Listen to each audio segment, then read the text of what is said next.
I am very much disturbed right now and I want you guys to watch this video till the end.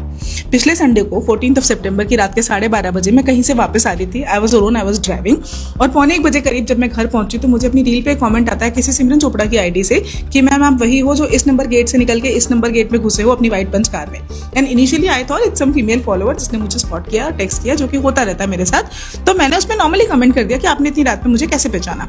तो which the reply I got was कि ma'am police की नजर बहुत तेज होती है, DM में बात करें. And I was shocked. मुझे उस टाइम रियलाइज हुआ कि एक पीसीआर वैन थी जो मेरे आगे पीछे 1-2 चक्कर काट रही थी. एंड मुझे एकदम से डाउट हुआ कि ये शायद वही बंदा है. मैंने उसको ऐड किया एंड आई टेक्स्टेड हिम कि आप कौन हो और मुझे क्यों मैसेज कर रहे हो. तो विच ही रिप्लाइड कि मैं पीसीआर में बैठा हुआ पुलिस वाला हूँ, आप मेरे आगे से निकले, देखते ही आप मुझे बहुत अच्छे लगे, इसलिए मैंने आपकी गाड़ी के नंबर से आपकी पर्सनल डिटेल्स निकाली, आपका इंस्टाग्राम ढूंढा and because I couldn't message you मैंने आपकी रील पे कमेंट किया. And I was so shocked ये सोच के कि एक पीसीआर वाला जिसको कि गवर्नमेंट ने हमारी सेफ्टी और सिक्योरिटी के लिए अपॉइंट किया है वो इस तरह से मेरी लाइव मूवमेंट ट्रैक करके मेरी पर्सनल डिटेल्स निकाल के मुझे इस तरह से मैसेज कैसे कर सकता है.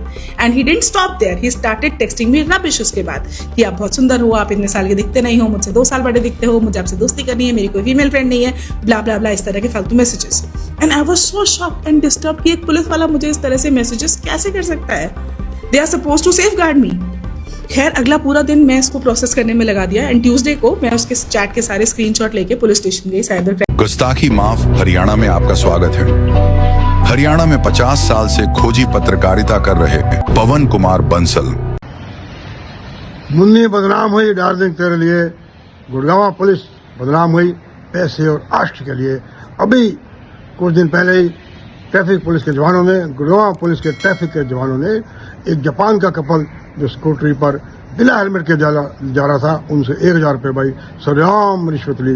पूरे देश विदेश में गुड़गांव पुलिस की बदनामी हुई. लेकिन अब कुछ दिन पहले पीसीआर वैन पर तैनात जो कि लोगों की सुरक्षा के लिए होती है देर रात तक, उस पर तैनात एक जवान ने तो एक बहुत बड़ा कांड कर दिया भाई.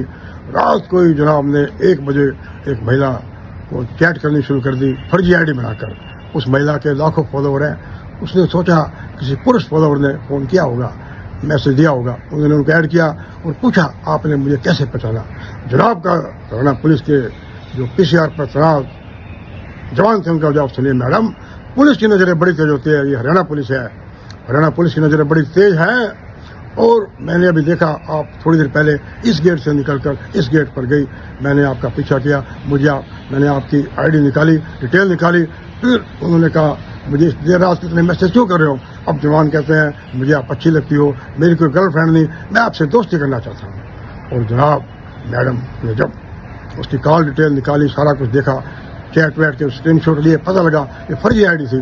और उस पर सुनो जब मैडम ने शिकायत की तो पुलिस के अफसर उसको कहते हैं मैडम क्यों अपना टाइम भी वेस्ट कर रही हो, हमारा टाइम भी वेस्ट क्यों कर रही हो, आप उसको डिलीट कर दो, आप उसको ब्लॉक कर दो.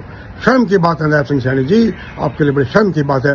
बेटी बचाओ बेटी पढ़ाओ का नारा देता हूँ. और डीजीपी शत्रुजीत कपूर को भी इस बात का कड़ा संज्ञान लेना चाहिए और जो इस मामले में पुलिसकर्मी है उनके खिलाफ सख्त कार्रवाई करनी चाहिए, बल्कि उनको नौकरी से बर्खास्त कर दिया जाना चाहिए. नमस्कार.